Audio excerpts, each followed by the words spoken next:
A medida que China se convierte claramente en una potencia de primer orden, vemos cómo la región Asia-Pacífico se va transformando en el nuevo centro del mundo. El nuevo orden al que aspira China en la región pone en peligro el actual equilibrio de fuerzas. Nada más llegar al poder a finales de 2012, el presidente chino Xi Jinping lanzó un eslogan inspirador: el sueño chino, un ambicioso proyecto que aspira a restaurar la grandeza imperial de China y a modernizar su ejército.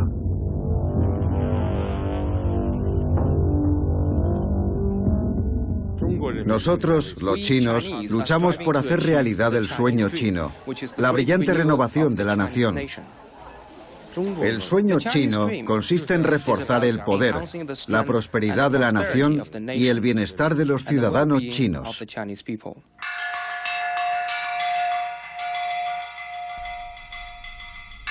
Con la reafirmación de sus sueños de grandeza, China se sitúa como rival de la otra gran potencia en la región, Estados Unidos, presente en el Pacífico desde su victoria sobre el Japón imperial en 1945. Con la mayoría del poder nuclear mundial y casi la mitad de la población mundial, Asia definirá en buena medida si el próximo siglo estará marcado por el conflicto o por la cooperación. El mar de China se ha convertido ya en uno de los escenarios estratégicos en el que Beijing mueve activamente sus peones, a pesar del riesgo de provocar graves tensiones con sus países vecinos, Vietnam y Filipinas. Buen ejemplo de ello son las Islas Spratly. China ha transformado sus arrecifes en islas de hormigón con pistas de aterrizaje. Por su parte, Estados Unidos se ha pronunciado de forma taxativa sobre el principio de la libre circulación. Considera que las islas artificiales chinas son una amenaza para la navegación internacional, en una ruta por la que transita la mitad del transporte marítimo mundial.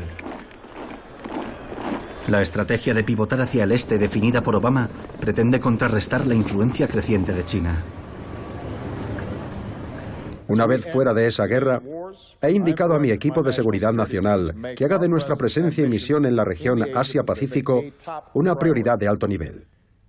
En consecuencia, la reducción del gasto militar no afectará, repito, no afectará a los gastos militares en Asia-Pacífico. Estados Unidos reajusta así sus posiciones tácticas en Asia, reforzando sus alianzas, especialmente con Japón, el aliado histórico de Washington, que acaba de perder su posición como segunda potencia económica mundial en beneficio de China. Japón teme, como el resto de los aliados, la hegemonía de su poderoso vecino. Pero ¿por qué el mar de China suscita tanto interés actualmente? El primer desafío del mar de China es la navegación, de la que la economía china es fuertemente dependiente.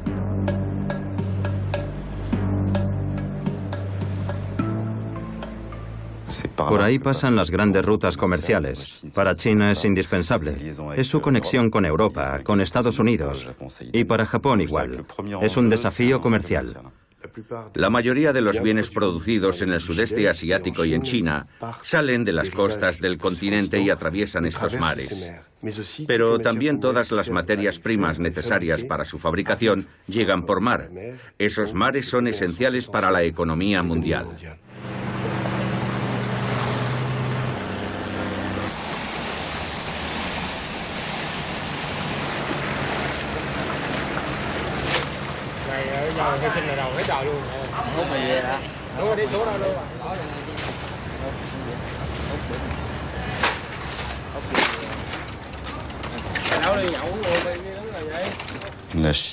China es hoy el primer consumidor mundial de pescado, así que tiene que importar lo que necesita de forma masiva y pescar de manera masiva. Y el primer productor de la zona es Vietnam. Por tanto, es un elemento de tensión soterrada, en un segundo plano. Hay un tercer elemento, las reservas de petróleo de la zona. Para China y Japón es un objetivo importante porque carecen de recursos propios o en cualquier caso suficientes y deben importar la mayor parte de los hidrocarburos que necesitan. También es importante para Vietnam porque, a pesar de ser un país autosuficiente, sus recursos comienzan a agotarse, así que necesitan encontrar nuevos yacimientos. Pero existe un cuarto reto: la rivalidad militar entre China y Estados Unidos, que mantiene en la región numerosas bases militares desde su victoria en 1945 en la Guerra del Pacífico. Hay dos grandes flotas que dominan la región, que son, por supuesto, la Marina de Estados Unidos y la Marina china, simplemente por su importancia. Es una importancia estratégica para la Marina estadounidense, que, como sabe, se reparte entre el Pacífico y el Atlántico. Obama ha afirmado que el Pacífico es el escenario más importante y el poderío naval de Estados Unidos se concentra allí. Los chinos juegan en casa y han hecho un esfuerzo considerable por mejorar el nivel de su marina y llevarla poco a poco hasta el nivel de su poderío económico y diplomático. Su poderío económico es actualmente uno de los primeros del mundo. Para entender los enfrentamientos actuales en el Mar del Sur de China, es necesario remontarse a la Convención de Bahía Montego. En los años 50, bajo los auspicios de las Naciones Unidas, los estados intentaron establecer un derecho del mar para regular básicamente la navegación y la explotación de las riquezas marinas. En 1982, la ONU aprobó al fin un texto que satisfacía a la mayoría de sus estados miembros. Es la Constitución de los Océanos y aportaba una novedad en la definición de los espacios marítimos. Las aguas territoriales de los países costeros se extienden a 12 millas náuticas y la zona económica exclusiva se amplía hasta las 200 millas náuticas, otorgando derechos económicos y deberes medioambientales sobre esa zona. Más allá de eso, podemos llegar a la denominada plataforma continental ampliada, de forma que puede extenderse hasta casi 700 kilómetros o algo más de 600. Y en un mar medio cerrado como el Mar del Sur de China, es obvio que la alta mar termina por desaparecer. Imaginemos que todos los países reivindicaran sus plataformas continentales ampliadas, terminarían chocando. En 2009, con motivo de la petición realizada por Vietnam y Malasia de la ampliación de sus plataformas continentales, China presenta a nivel internacional su famoso mapa de la línea de los 9 trazos. En 2009, China anunció repentinamente ante la ONU que el 80% del Mar del Sur de China le pertenecía. Junto con su reivindicación, presentó un mapa con 9 trazos y alegó que China tenía derechos históricos sobre el espacio marítimo delimitado por esos trazos. Para el gobierno chino, la línea de los 9 trazos es un derecho histórico que debe ser reconocido por el derecho internacional. Todos los países deben respetar la ley internacional. Las disputas graves entre dos naciones deben arreglarse pacíficamente mediante la aplicación de la ley internacional. La reivindicación china de los 9 trazos es confusa. Es una reivindicación ambigua. Y una vez más, según nuestro criterio, no respeta el derecho internacional. Se lo hemos dicho a China, tanto de forma pública como privada, que esperamos que clarifique sus exigencias. La línea de los 9 trazos es un movimiento muy astuto. 9 trazos para ese mar. Es como si delimitáramos el Mediterráneo en 9 trazos. Es tremendamente impreciso, pero muy eficaz. Al no existir una frontera definida, todo es negociable. Puedes jugar cambiando las fronteras constantemente. Estás en tu territorio y no lo estás. No lo sabes. Puedes estar de buena fe o de mala fe. Tienes un espacio diplomático y un espacio de influencia considerable. China, apoyándose en los 9 trazos, discute a los países costeros del Mar del Sur de China el acceso a sus zonas nacionales de pesca, situadas en el interior de la zona exclusiva de esos países.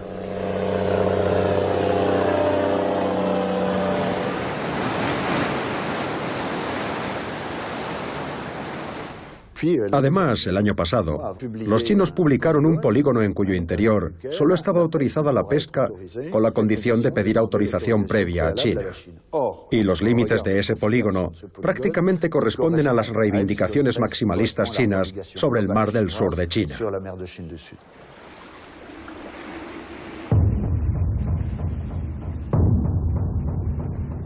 Desde el gran puerto de Da Nang, zarpa la flota pesquera vietnamita para sus campañas en las Islas Paracelso.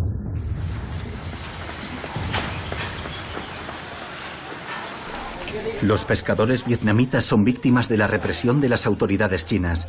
Según fuentes oficiales, 2.000 pescadores han sufrido agresiones entre 2002 y 2014. Algunos perdieron la vida y otros fueron liberados a cambio de un rescate. Nos persiguieron como a ladrones. Nos perseguían y nosotros intentábamos escapar. Eran mis barcos, el 90-508 y el 90-152. Ese de ahí. El 90-508 pudo escapar y dar la vuelta. El barco chino persiguió al otro, el 90-152, aquel de allí. El barco volcó y quedó destrozado. Los chinos nos golpearon. Después pusieron todo el equipaje en la proa del barco y lo destrozaron todo con mucha violencia. Cuando pesco con otros pescadores, me cuentan muchas historias. Siempre actúan igual. Lo rompen todo. Pegan a la gente, los golpean y los secuestran. Una vez vertieron petróleo en la bodega del pescado. Lo tiraron sobre el pescado para que no se pudiera comer. El gran riesgo es que se produzca un conflicto entre los pescadores por el acceso a los recursos que representan el pescado y los moluscos. Porque si los guardacostas de las dos potencias hegemónicas gestionan mal ese conflicto, podría degenerar y las marinas intervendrían en su ayuda. Es un riesgo real. Desde el punto de vista de China, el mapa de los 9 trazos delimita su territorio nacional y todo lo que se encuentra en su interior está bajo su soberanía. Sin embargo, en esa zona se encuentran 2 grupos de islas. Al norte las Islas Paracelso y al sur las Islas Spratly. Los países vecinos también consideran que esas islas les pertenecen porque están situadas en el interior de sus zonas económicas exclusivas o en sus plataformas continentales. Si observamos con atención, tanto las Islas Spratly como las Paracelso son islotes, en su mayoría deshabitados, o que desaparecen bajo la marea alta. Así que son realmente islas diminutas, islotes que no tenían ningún valor cuando terminó la guerra.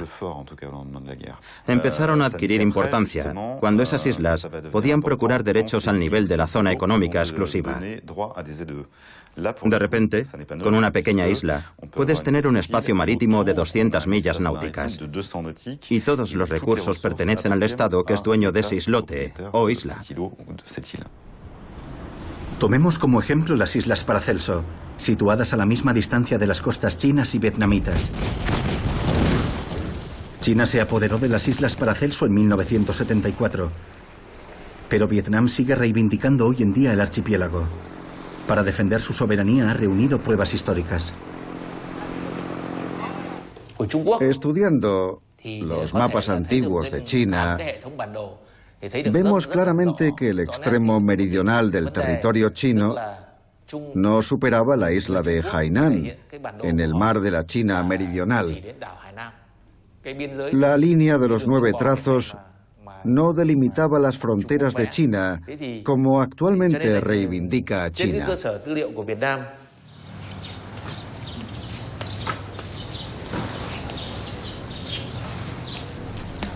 Desde el siglo XVII, la isla de Lison, próxima a Da Nang, ha sido un puesto avanzado de la flota pesquera vietnamita que opera en las Islas Paracelso.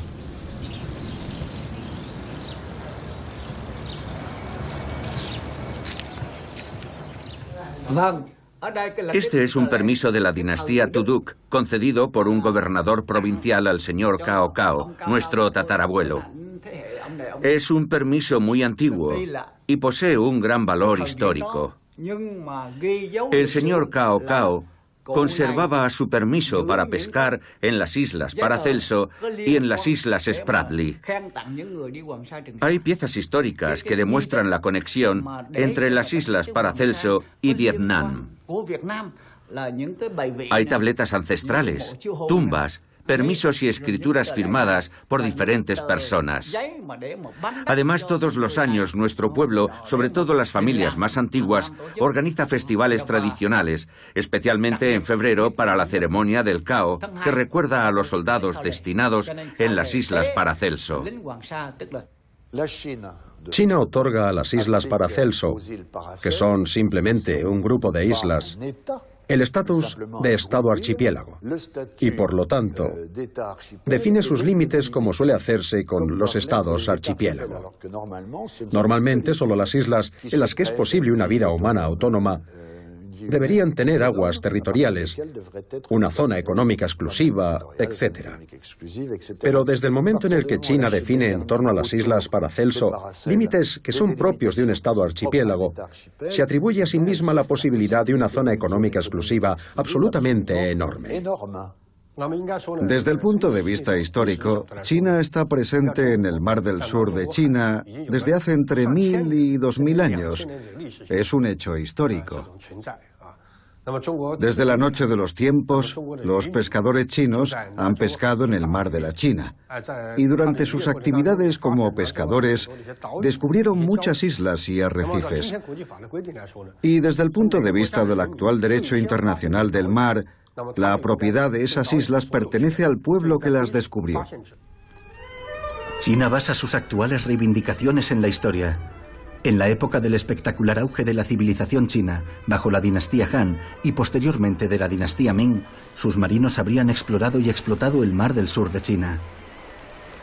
Esos episodios de hace 2000 años y posteriormente en el siglo XV, con el almirante Shen He, son los argumentos que utiliza ahora Pekín para reivindicar esas aguas. Siguiendo esa lógica, tanto Grecia como Italia podrían reivindicar todo el Mediterráneo. Hoy, uno de los principales desafíos en el mar de China es la explotación de sus vastas reservas submarinas de hidrocarburos. En los mapas con los 9 trazos, vemos que esas 9 líneas coinciden con todos los yacimientos documentados, existentes o probables, que hay bajo la plataforma continental. En mayo de 2014, China colocó una plataforma petrolífera gigante en las aguas territoriales de Vietnam, a tan solo 160 kilómetros de la ciudad de Da Nang.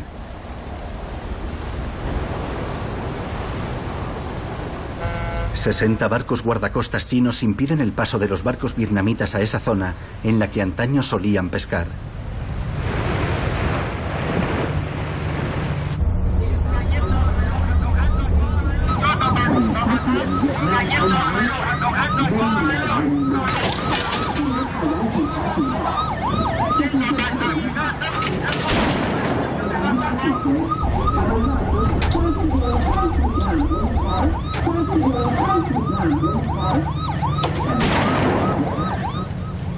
Vietnam se ha negado siempre a explotar conjuntamente sus reservas petrolíferas. La llegada de la plataforma petrolífera china a sus aguas territoriales provocó numerosas manifestaciones violentas en Vietnam. La invasión de las aguas vietnamitas por parte de China revela una táctica. Su objetivo es seguir paso a paso una estrategia. Quieren apoderarse del mar del sur de China. Los chinos, por su parte, afirmaban que esa plataforma estaba en la zona exclusiva de las islas Paracelso. Y aquello creó un revuelo enorme. Los vietnamitas volcaron su rabia sobre las instalaciones chinas en Vietnam. Incluso unos taiwaneses, que fueron confundidos con chinos del continente, resultaron heridos por las agresiones violentas de algunos vietnamitas. En respuesta a los incidentes en el mar, se convocaron protestas nacionalistas en las zonas industriales de capital extranjero, que se extendieron por otras provincias de Vietnam, en las que murieron al menos 2 ciudadanos chinos. 400 fábricas de propiedad extranjera fueron saqueadas e incendiadas, y muchas otras se vieron obligadas a cerrar. Algunos días después, China envió barcos a Vietnam para evacuar a 4.000 ciudadanos chinos. Estamos muy preocupados por la peligrosa conducta y las intimidaciones de los buques en las zonas en disputa. Hacemos un llamamiento a las partes implicadas para que den muestras de mesura y presenten sus reivindicaciones por la vía pacífica y diplomática y de acuerdo a la ley internacional. Los medios internacionales transmitieron a la opinión pública internacional nuestra determinación política. Y China se vio forzada a retirar la plataforma de perforación petrolífera 981 de nuestra zona económica exclusiva. China terminó retirando la plataforma HD 981 con el pretexto de la llegada de un tifón. Y era cierto, era un tifón extremadamente violento. Aquello le permitió a China retirarse salvando las apariencias. Después de aquello propusieron a los vietnamitas negociar. Numerosas autoridades chinas fueron a Vietnam. Mientras, los vietnamitas amenazaban con presentar una denuncia ante la Corte Permanente de Arbitraje, como habían hecho los filipinos. Los chinos se asustaron un poco, de forma que todo terminó en una situación en la que China, tras su provocación, se había retirado y había ofrecido negociar. Había dado 2 pasos adelante y 1 hacia atrás, y al final había avanzado un paso. Aunque existan tensiones en el Mar del Sur de China entre China y Vietnam, eso no ha perjudicado a la cooperación económica y a las relaciones amistosas entre los dos países. Pero en los últimos tiempos Vietnam ha adoptado acciones unilaterales y restrictivas que violan los derechos de China. Eso nos ha obligado a adoptar ciertas medidas que han creado una situación de tensión entre las dos naciones en el Mar del Sur de China. Eso fue lo que sucedió en mayo de 2014, cuando la plataforma de perforación 981 estaba operando de forma legal en una zona que pertenece a China.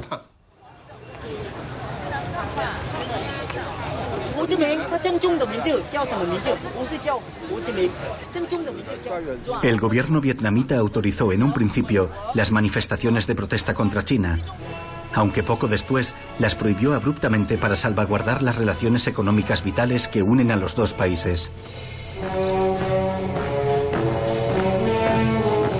En el pasado, China ayudó a Vietnam en su lucha por la independencia, primero contra Francia y después contra Estados Unidos. China proporcionó a Vietnam armas, asesores militares y bases en la retaguardia. Como a Mao Zedong le gustaba decir, China y Vietnam son como los dientes y los labios, porque cuando los labios se abren, los dientes tienen frío.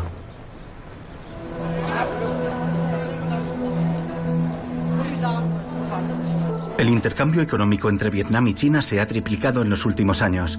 Ahora China es el primer socio comercial de Vietnam, por delante de Japón y Estados Unidos.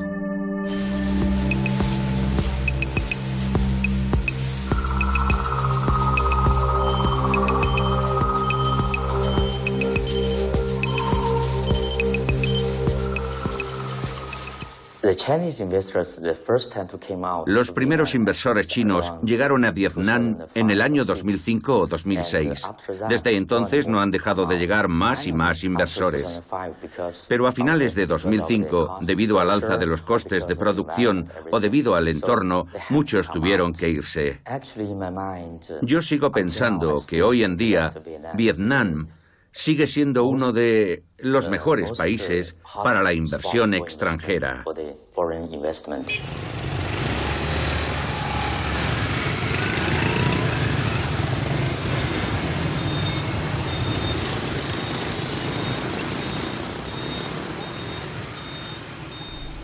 Vietnam sigue reivindicando las Islas Paracelso, pero es evidente que los chinos se han instalado allí de forma permanente.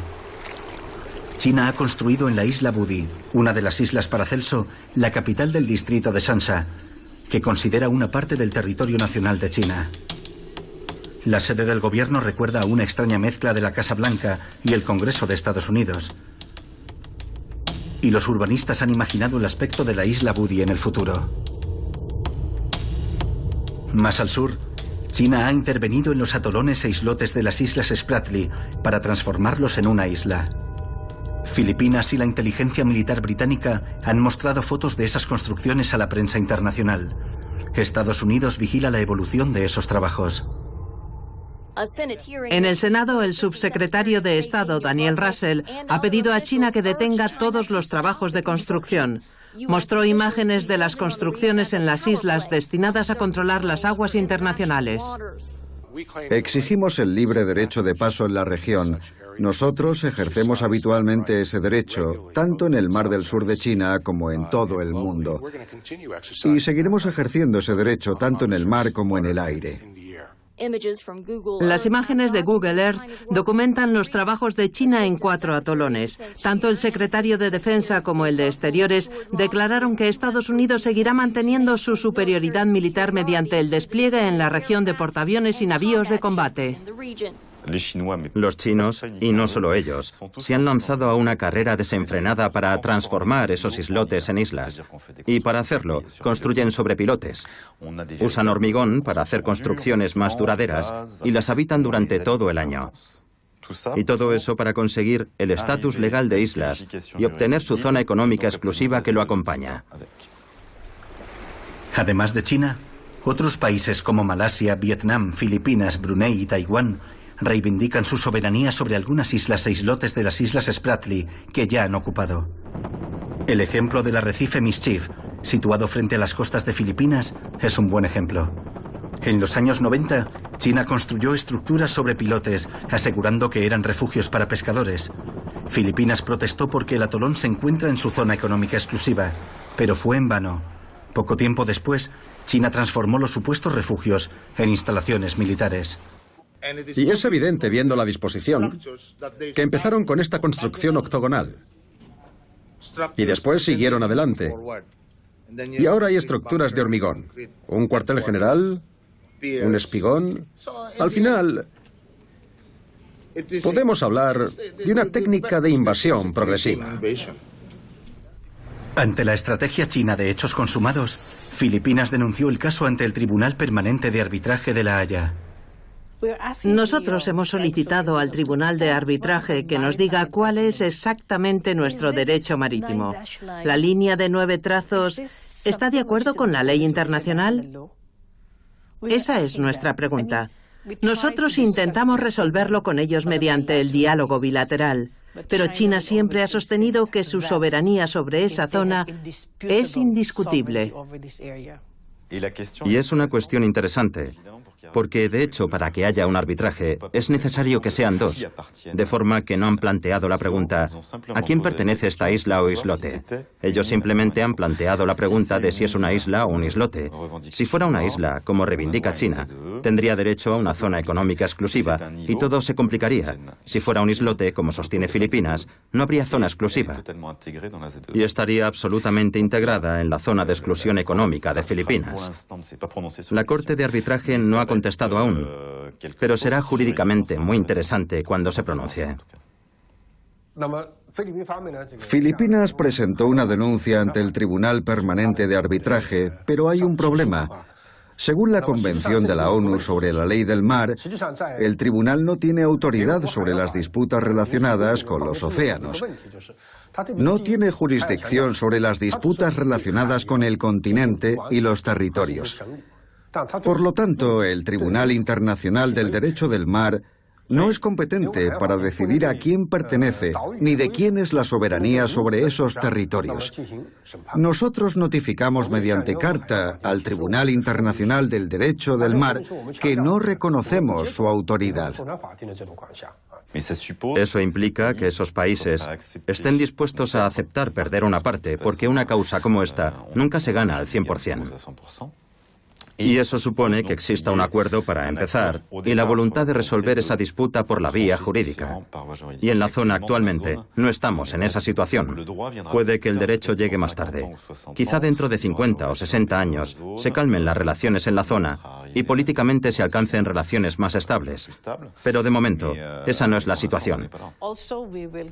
Nosotros seguiremos usando la vía diplomática. La diplomacia sigue siendo el mejor medio de actuación, independientemente de la decisión que adopte el Tribunal de Arbitraje.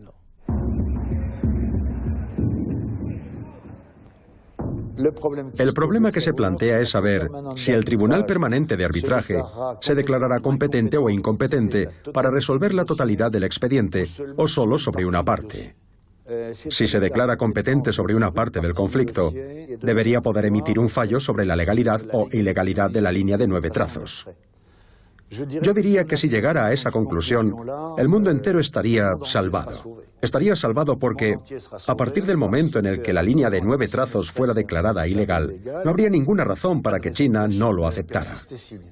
Hay que decir que aunque el Tribunal Permanente de Arbitraje se pronunciara con algún tipo de veredicto, no podría imponérselo a ninguna de las naciones implicadas.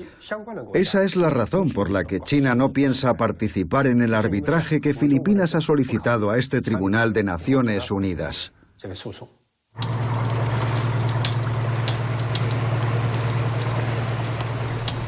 En el mar de China Oriental, al norte de Taiwán, China mantiene otra disputa, esta vez con Japón.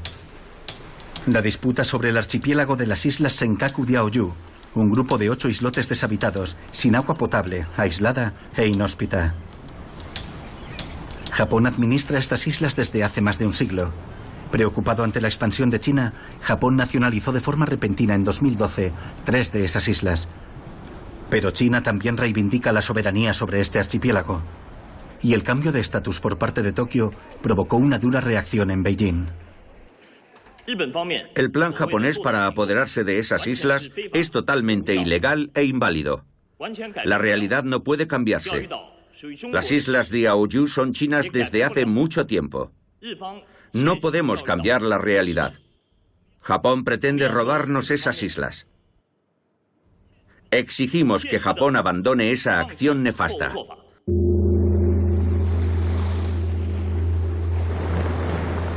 Para protestar por la nacionalización por parte de Japón, un grupo de activistas chinos desembarcó en el archipiélago.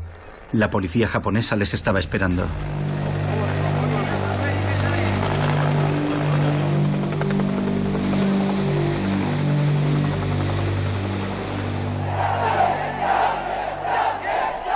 La nacionalización de las islas Senkaku-Diaoyu por Japón provocó manifestaciones violentas en China. Manifestaciones de protesta que se multiplicaron por todas las ciudades.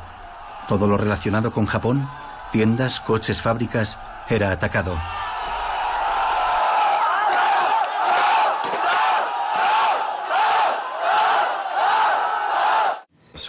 El de Senkaku es un conflicto nacido de la Segunda Guerra Mundial.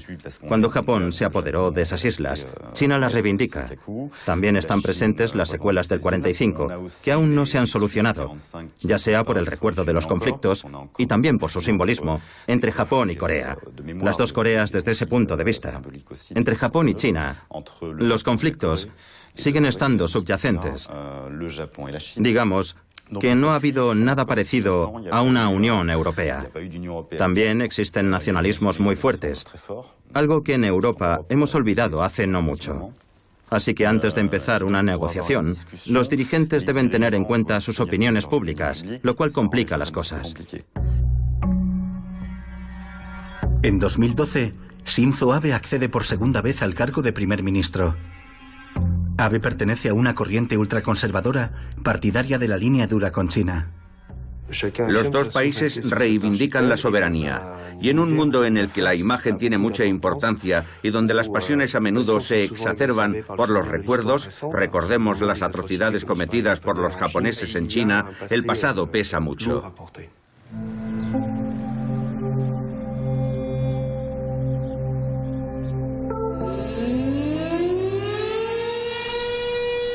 El sentimiento antijaponés está muy extendido en la China actual. La razón principal es que Japón nunca reconoció de forma plena y sincera las atrocidades de la Segunda Guerra Mundial. En 2014, el presidente Xi Jinping conmemoró la masacre de Nankín.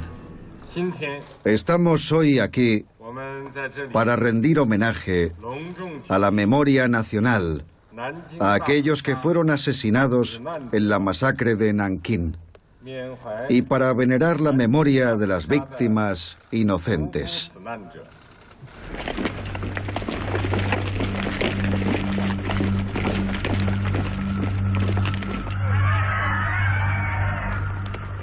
Tras la caída de Shanghái, los soldados nipones entraron en Nankín.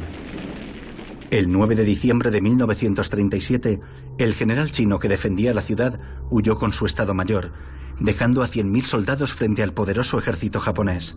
Durante 6 semanas, decenas de millares de civiles y soldados desarmados fueron asesinados, y decenas de miles de mujeres fueron violadas por los soldados japoneses. La dimensión de los crímenes japoneses en China durante la Segunda Guerra Mundial sigue alimentando la tensión. Para intentar aproximar los dos puntos de vista, se creó un comité de historiadores. De hecho, es la cifra establecida por el Tribunal de los Crímenes de Guerra de Nankín. Esa cifra no ha sido demostrada formalmente por los investigadores. Carecemos de medios que nos permitan demostrarlo. Por tanto, desde una perspectiva académica, 300.000 es admisible, pero también lo es 200.000. La cifra que ha establecido el Tribunal Militar de Tokio. Incluso podríamos corregir ambas cifras tras algunas investigaciones concretas. Pero es absolutamente necesario que reconozcamos las heridas de la guerra y la masacre de Nankín.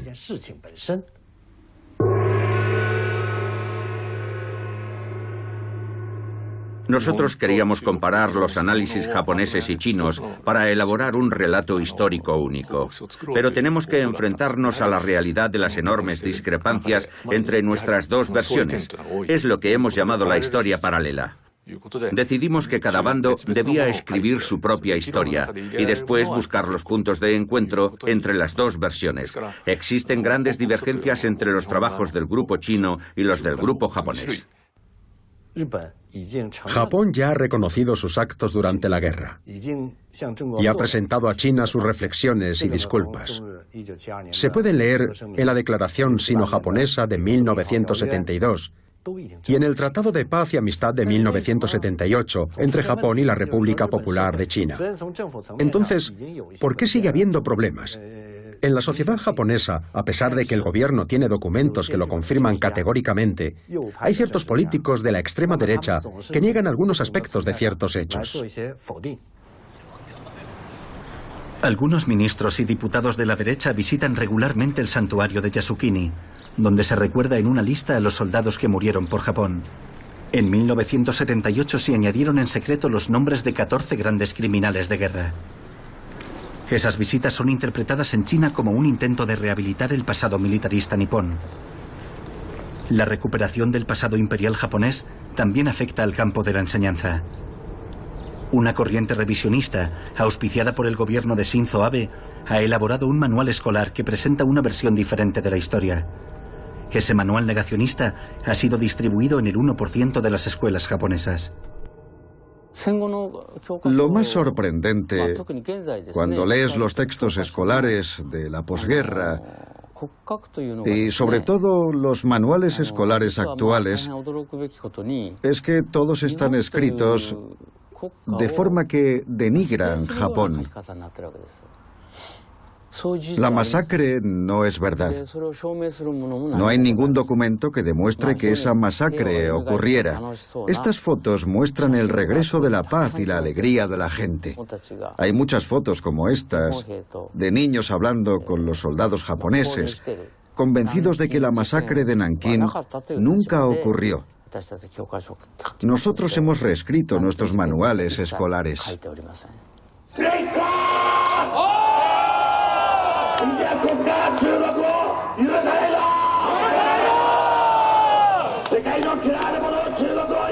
A la ciudadanía japonesa le asustó la violencia de las manifestaciones de protesta en China en contra de Japón. El movimiento Ganbare Nippon, un movimiento ultranacionalista, explota ese miedo y utiliza un lenguaje bélico. La reivindicación china es absurda. Solo es un acto de agresión. Si China quiere reivindicar su soberanía, puede ir al Tribunal de Justicia de La Haya en los Países Bajos, que permita que examinen las evidencias y se pronuncien. Pero China nunca ha querido hacer eso. El 19 de agosto de 2012, Satoru Mizushima, un miembro del movimiento Ganbare Nippon, visitó las islas Senkaku Diaoyu tras el desembarco días antes de los activistas chinos. Quería expresar así su preocupación por el territorio nacional.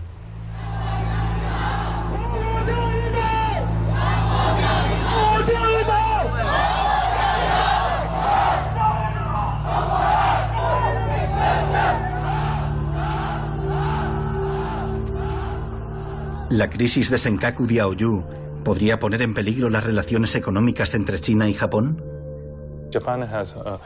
Japón ha hecho grandes inversiones financieras en China. Por supuesto, estas siguen existiendo. Pero las nuevas inversiones en China han caído significativamente y los intercambios comerciales también han caído. Entre 2013 y 2014, la inversión japonesa en China ha disminuido un 40%, de forma que la inversión directa se ha reducido drásticamente. Japón, por ejemplo, tiene toda su base industrial en China, de forma que entre los dos países hay una integración y una dependencia muy fuertes.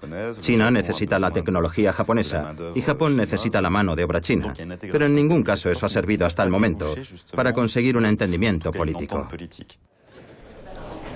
Sin embargo, durante los años 70, los dos países encontraron un punto de acuerdo. En 1978, el dirigente chino Deng Xiaoping firmó un tratado de paz y de cooperación con Japón. El acuerdo incluía la explotación conjunta de los yacimientos de hidrocarburos descubiertos en el mar de la China Oriental, al norte de las islas Senkaku-Diaoyu. Deng Xiaoping finalmente aceptó la idea de que podían explotar conjuntamente los recursos submarinos, hablando, discutiendo y sobre todo no planteando el tema de la soberanía, de forma que explotaban el petróleo de forma conjunta y dejaban para las futuras generaciones la tarea de resolver esas diferencias.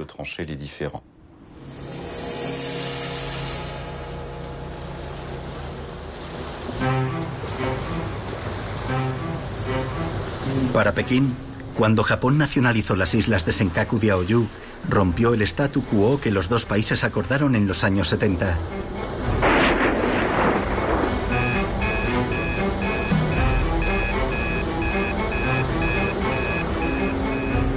Por su parte, el gobierno de Shinzo Abe aprovechó las manifestaciones antijaponesas para declarar a China una amenaza para la seguridad de Japón y poder avanzar en el rearme del país. Tengo la responsabilidad, como primer ministro del país, de proteger al pueblo de Japón. La Constitución japonesa fue creada con la esperanza de conseguir el bienestar de la población. Pero yo no creo que nos diga que abandonemos las vidas de los ciudadanos japoneses. Shinzo Abe consideraba que el artículo 9 de la Constitución japonesa de 1947, de inspiración pacifista, impedía al país defenderse adecuadamente. En 2015 aprobó una ley que permitía las operaciones militares en el extranjero. Estados Unidos aplaudió la iniciativa, considerando que le resultaría útil en el marco de su alianza con Japón. Sin embargo, tras la derrota de Japón en la Segunda Guerra Mundial, fueron los estadounidenses quienes impusieron el texto de la Constitución japonesa. Conchistera y la levita de la diplomacia parecen enterradores en el funeral de su país. Para los japoneses es el final de todas sus conquistas, la invasión de China, la alianza con la Alemania nazi, aprovechándose de la guerra en Europa para atacar en el Pacífico, el ataque traicionero de Pearl Harbor y las atrocidades de la guerra.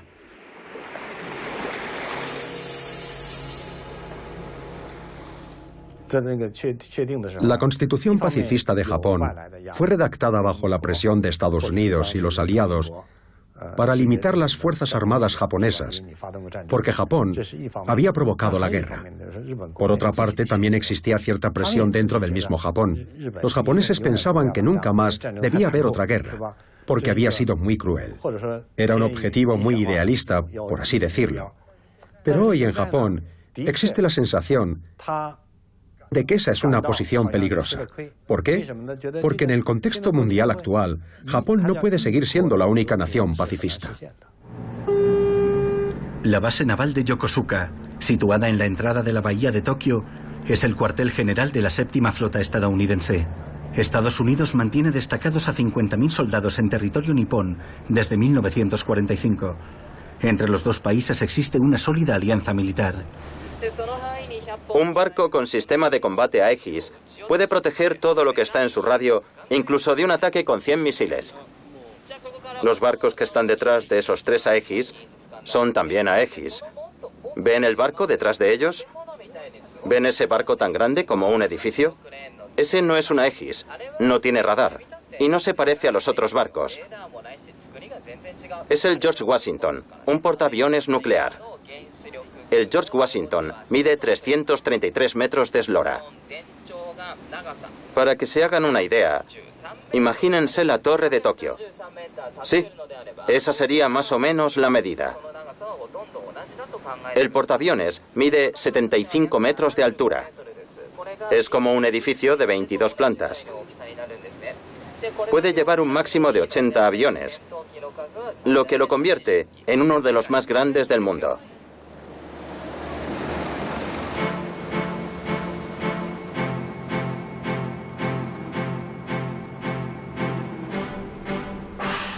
Okinawa está a 1.500 kilómetros de Tokio y a 700 de la costa china.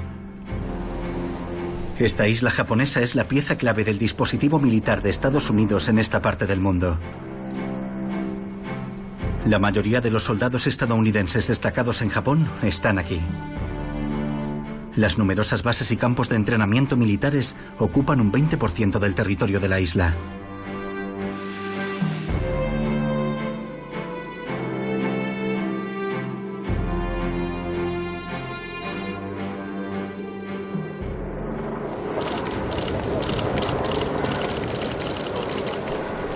Los aviones Osprey que llegaron a las bases de la región en 2012 forman parte del dispositivo estratégico de Estados Unidos. Son aviones muy maniobrables, capaces de desplazar material y soldados en el caso de que el ejército chino intentara ocupar las islas Senkaku Diaoyu.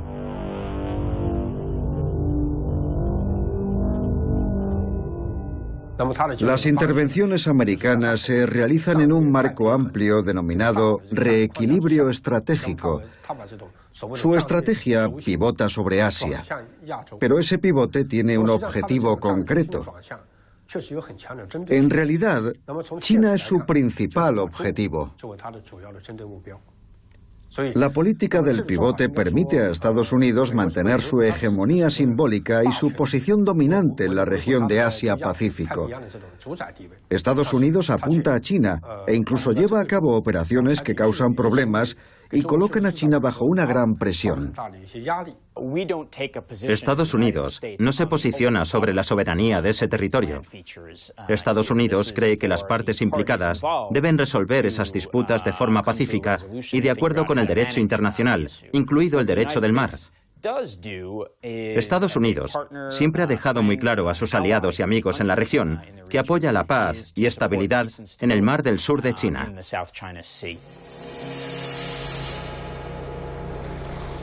China ha denunciado la estrategia estadounidense de pivote como un intento de restringir su espacio estratégico. Las bases militares chinas en el archipiélago Paracelso y las islas Spratly serían un intento por acabar con la presencia militar de Estados Unidos en el mar del sur de China. ¿Por qué China quiere deshacerse de los rivales militares en el mar del sur de China? Bien, es esencial. Su base de submarinos armados con misiles nucleares está situada al sudeste de la isla de Hainan, en Sanya. Pero como sus submarinos actuales son muy ruidosos, tan ruidosos que son muy fáciles de detectar, los chinos han elegido esa región porque allí la placa continental es muy pequeña. Sanya está en la zona con mayor profundidad de todo el mar del sur de China. De forma que el problema de los chinos es sacar sus submarinos lanzamisiles al Pacífico sin que sean detectados al salir de su base.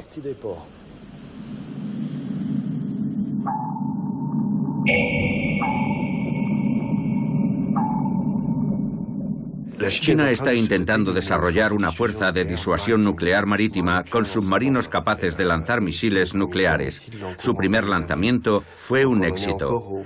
Están empezando, pero están haciendo grandes esfuerzos y su construcción continúa. El problema de esos submarinos es que necesitan acceder a las aguas profundas del Pacífico para aproximarse a Estados Unidos y amenazarlo desde una vasta zona con lanzamientos cada vez más eficaces. China tiene todo el derecho a organizar su defensa, pero no puede tomar como rehén un mar internacional porque tenga problemas con sus submarinos.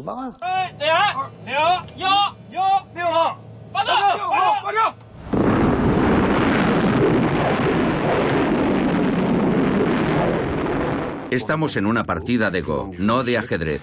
Se trata de ver quién impondrá su influencia y quién mantendrá su influencia el mayor tiempo posible sobre los países de la región. La actitud dominante de China ha conseguido que sus vecinos se acerquen más a Estados Unidos. Japón ha facilitado patrulleros a los guardacostas filipinos. Estados Unidos negocia el regreso a sus antiguas bases en Filipinas y mantiene relaciones de amistad con Vietnam. La posición estratégica de Estados Unidos, amenazada durante un tiempo por el imparable ascenso del ejército chino, ha salido por tanto reforzada. En todas las disputas que ha habido entre China y Japón por las islas Senkaku o por la respuesta de Filipinas, los estadounidenses saben muy bien que, en segundo plano, solo deben temer que sus aliados en la zona puedan arrastrarlos a un enfrentamiento con China. Pero para sus aliados, Estados Unidos es un factor de moderación en la zona.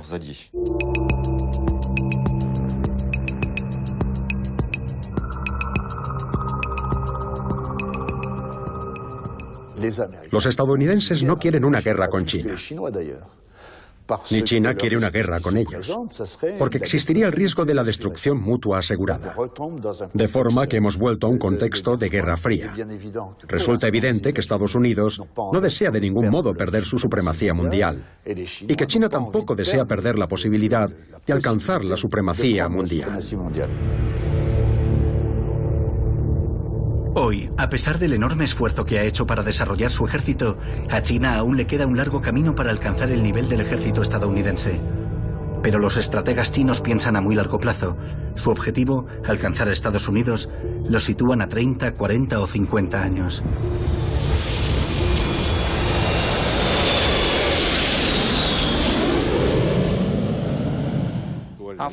Ante todo, China es un gran país, con 1.300 millones de habitantes. Es como un gigante entre la multitud. Naturalmente, todos se preguntan cómo se comportará y qué hará ese gigante. Y les preocupa que ese gigante les aparte, que se interponga en su camino o incluso les quite el sitio.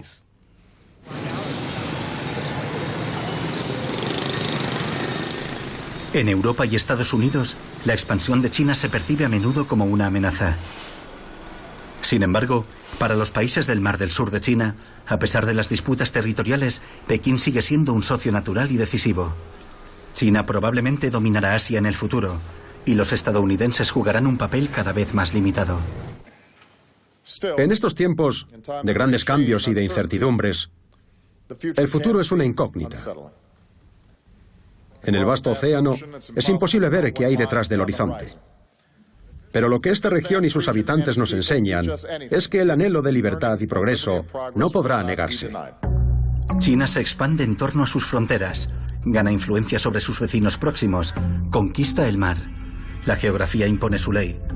China está en casa en el Mar de China, mientras que Estados Unidos se encuentra en el extremo opuesto del océano más grande del mundo.